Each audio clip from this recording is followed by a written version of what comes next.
Should we stand? Stand right here? Well, on behalf of the Foster family, I would like to thank everybody for coming today to make this day truly special. This is really awesome, seeing Colleen and Jim so happy and being here today. Colleen, don't be nervous. Truth is, I told Colleen I was working on this speech even before she was engaged. I just knew. Well, the day has finally come. I do want to take everybody back to Christmas dinner at my parents' house last year, 2022. There was no rain, it was before they were engaged. We sit down and sitting across from Jim at the table, and we pray, we cheers to a great 2022, and there's a moment of silence. And I look Jim in the eye and I say, big things are coming in 2023. And I stared at Jim, and only Jim. And I just wanted to say, here we are, with 2 days to spare in 2023, celebrating Jim and Colleen's marriage.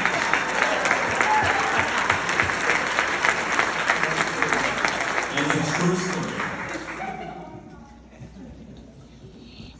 This is a wonderful moment for Colleen and Jim and our family, but especially my mom. I know there's always a special bond between a mother and a daughter. I recognize that. However, there's something that happened this past year to prove that, without a doubt. Let's go back to January 23rd of this year. It was my birthday. Many of you know Colleen's birthday is the day following mine. She was born 4 years and 1 day after me. I've enjoyed celebrating my birthday with ample build-up, anticipation, excitement. Whereas Colleen's birthday is just the day after. Usually I say something like, happy birthday, Colleen. I stole your birthday thunder again. So I'm sitting there on January 23rd, scrolling through Facebook. And I'm liking the Facebook notes, wishing me a happy birthday. Come on, all of us have been there. There's a nice one from my mom, and I quote, happy birthday to my firstborn, with a photo of a young Tommy. Thank you, Mom. Short, sweet, to the point. I keep scrolling. Again, this is the evening of the 23rd, my birthday. I see another post from my mom, but this time it's on Colleen's page. That's interesting, I thought. It's not her birthday yet. She should know. But then I read it and my jaw drops. I quote, happy birthday tomorrow, January 24th, to my beautiful daughter. That's not all. I thank God for the blessing she has been to me. Her students are lucky to have her as their teacher. I love you, Colleen. That is 100% accurate. You can go back and check our pages. So, not only did she use my birthday to wish Colleen happy birthday, but can we appreciate that effort? No, I'm not bitter. Because you want to know why? Because I checked Mark's Facebook page and he didn't have any messages.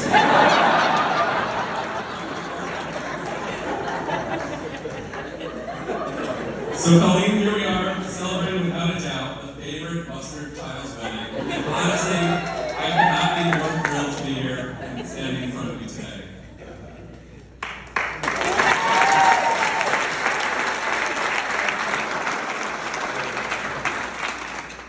Once again, thanks everyone for coming. I'm Mark, I'm a middle child.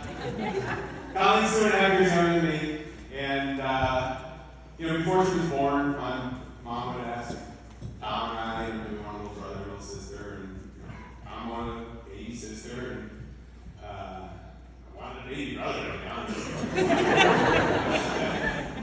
So Colleen was born, and my parents asked if Tom and I wanted to hold Colleen, and I said no. I said no, mine's a boy. I'm still in there. But anyway, Colleen, I couldn't be more thrilled. You're a beautiful woman. And Jim, well, I finally got my baby brother. Maybe later we can practice some soft plans in my car.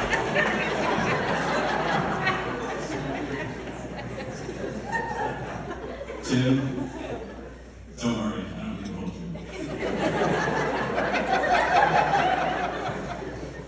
But being the oldest, it was my responsibility to make sure Colleen stayed out of trouble and didn't get led astray.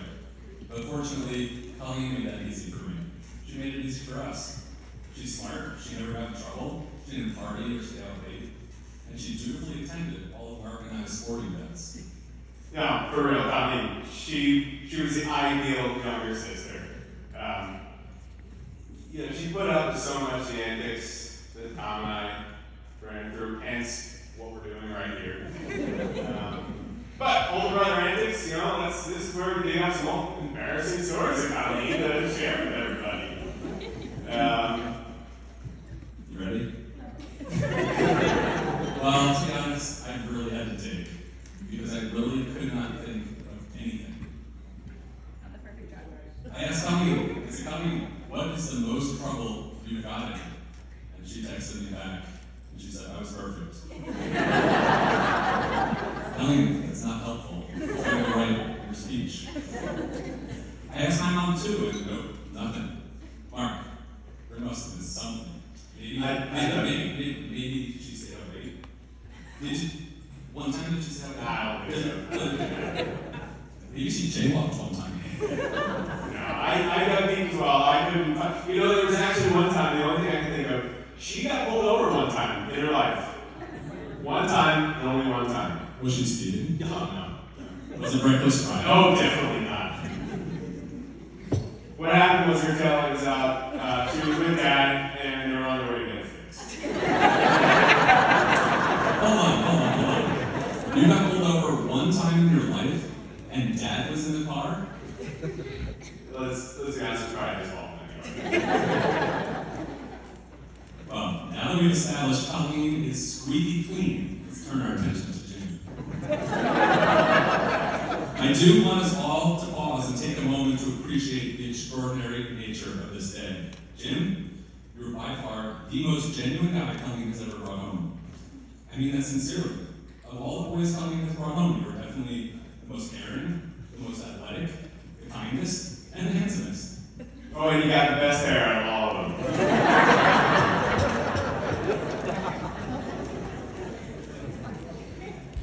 When I first met Jim, he was so polite and respectful. He had a good sense of humor. He sounded smart. But was he really polite? Was he really respectful? Was he really funny and smart? Or was this just an act trying to make a good first impression? Or was he just a good-natured, genuine guy?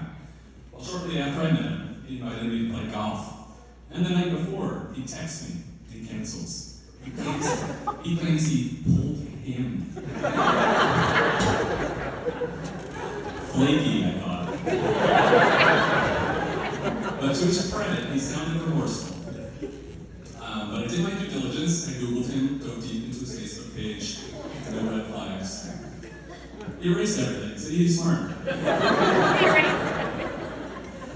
I didn't stop there. As further part of my due diligence, I invited myself and my then 4-year-old daughter, Eliza, flower girl, up to New Jersey to see him and Colleen one weekend last year. And when I entered his apartment, I couldn't believe my eyes.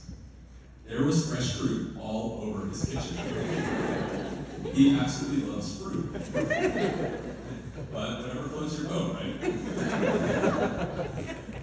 But when I left after that weekend, after I saw how he and Colleen interact in their element, how happy they both were, I realized if my only knock on this guy is that he buys large quantities of fruit, he's a keeper. So I knew Jim was genuine. What about the rest of my family? Well, one day last year, I was working from Rivervale at home, and it was just myself, my dad, and Jim in the house. And I hear Jim talking about taxes. And I'm thinking he's on a work call. No, it turns out he's reviewing my dad's personal income tax returns, line by line with him, making recommendations. So I was like, okay, this guy is in. He's legit. Welcome to the family, Jim. And on behalf of Colleen and everybody here, thank you for not pulling that handy.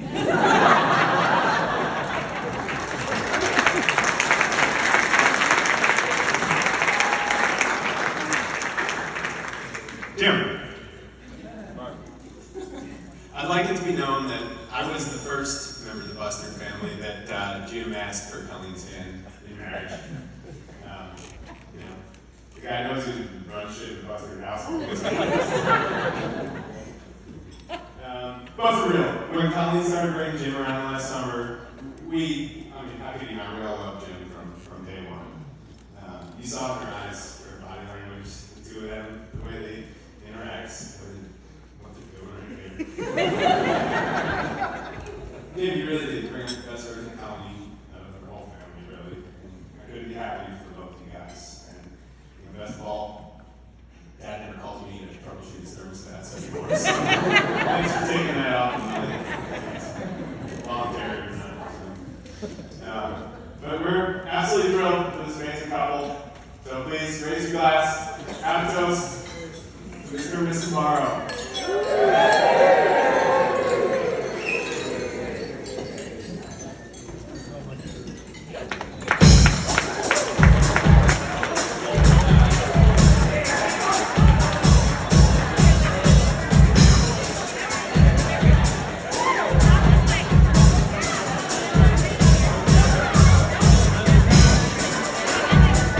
All right, everybody, we're going to start.